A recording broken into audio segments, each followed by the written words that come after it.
Adopted children, how did you find out you are adopted? I knew my whole life, so I don't know what my reaction was.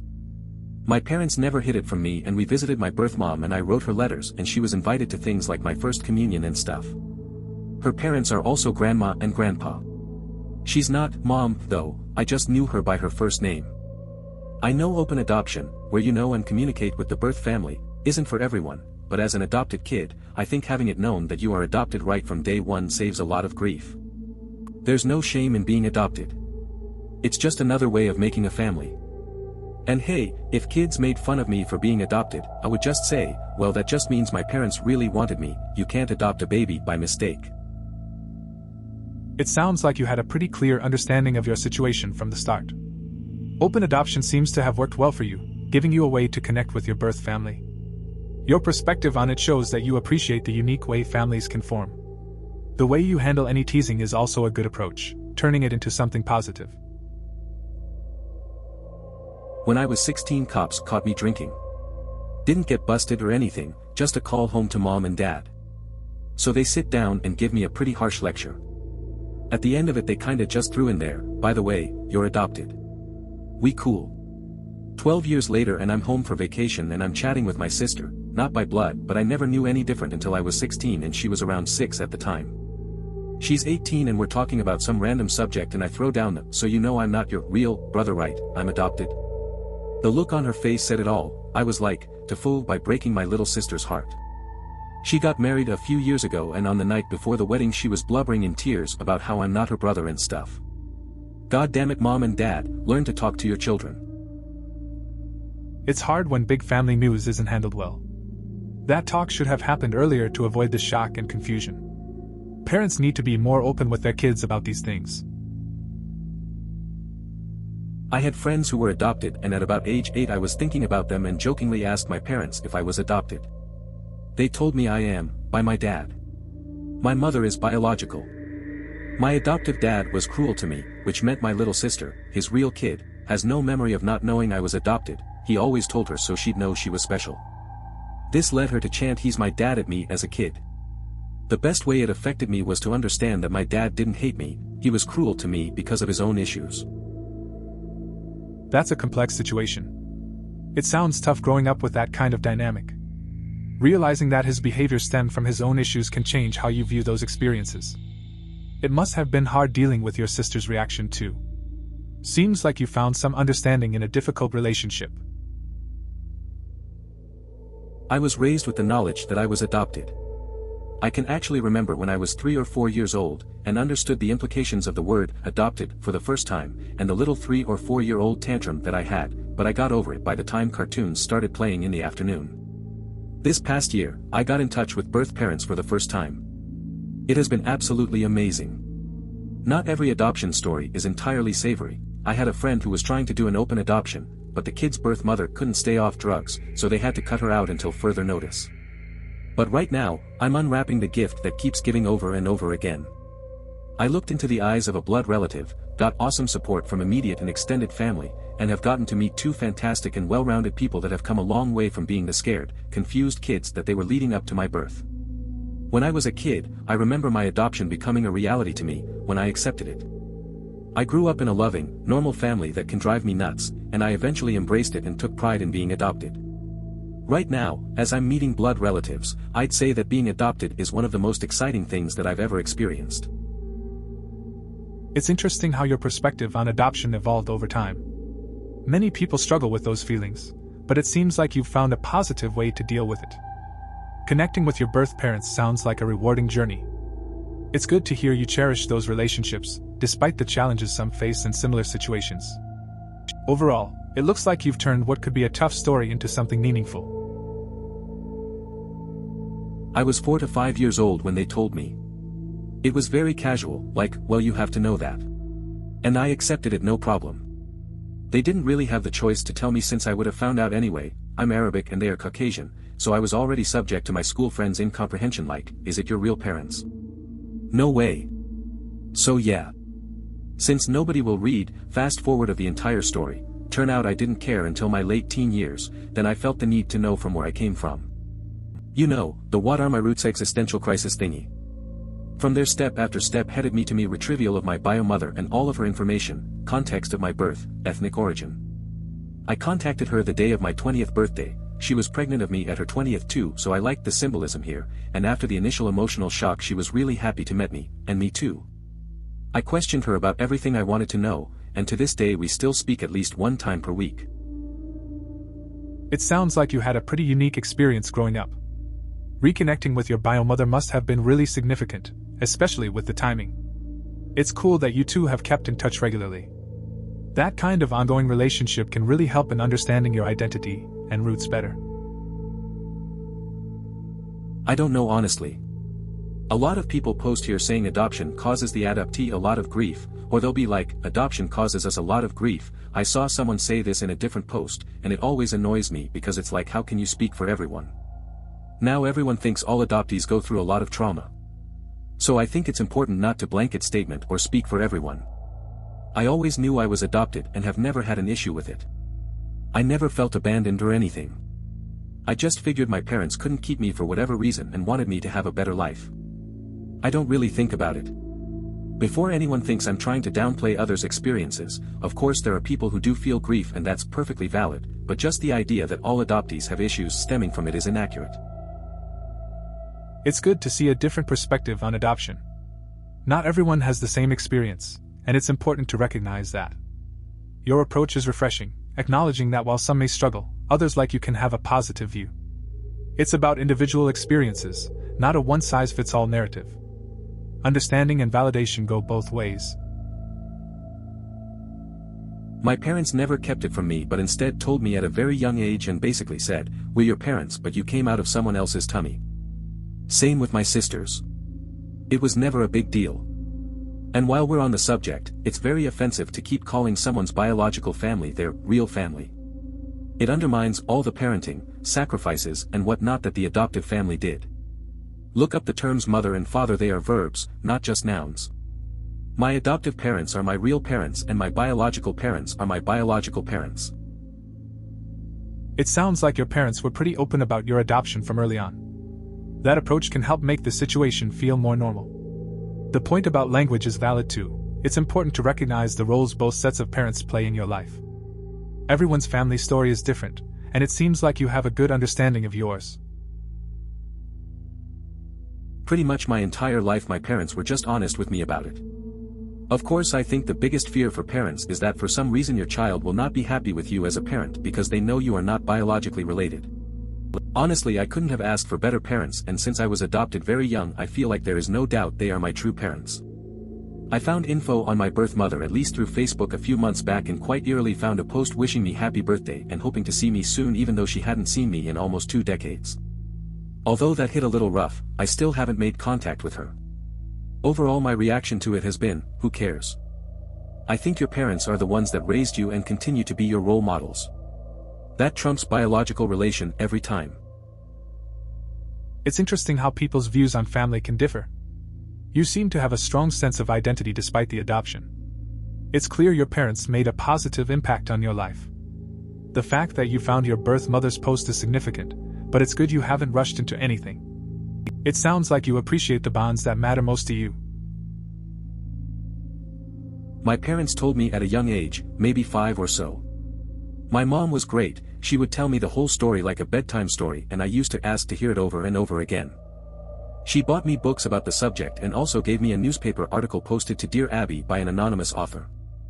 This is the greatest gift she gave me and I still have it to this day. Hopefully this will help someone as much as it did me. Legacy of an adopted child. Once there were 2 women who never knew each other. One you do not remember, the other you call mother. 2 different lives shaped to make yours one. One became your guiding star, the other became your sun. The first gave you life and the second taught you to live in it. The first gave you a need for love and the second was there to give it. One gave you a nationality, the other gave you a name. One gave you the seed of talent, the other gave you a name.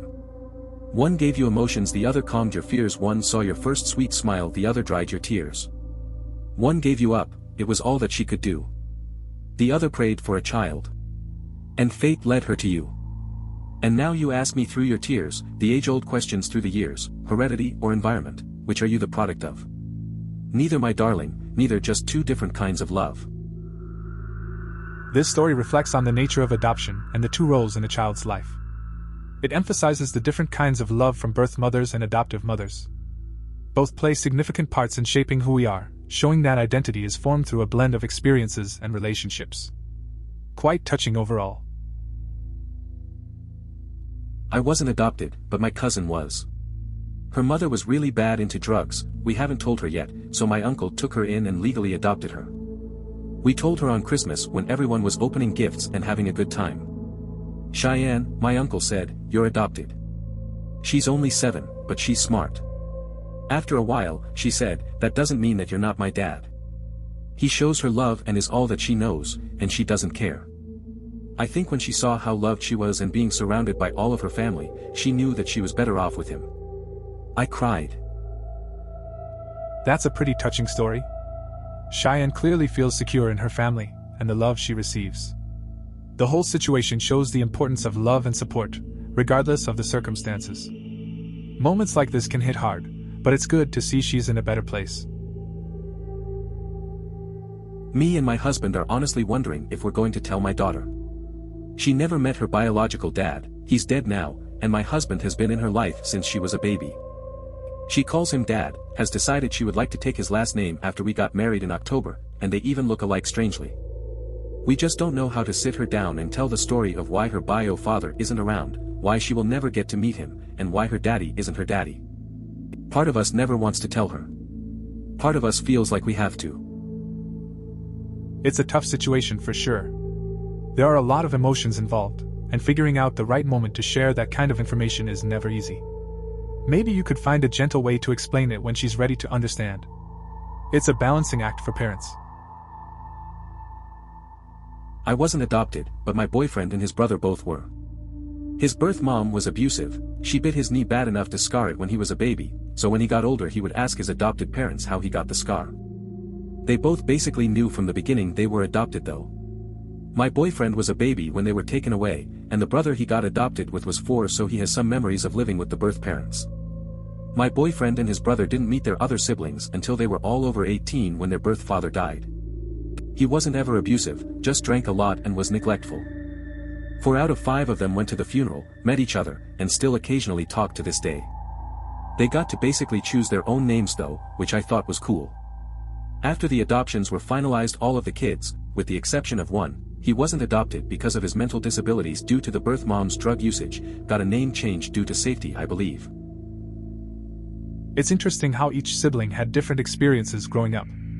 The fact that they could choose their own names after adoption is a unique aspect that not everyone gets to experience. Meeting their siblings as adults also shows that family connections can form at different stages in life. It sounds like a complex but ultimately hopeful situation.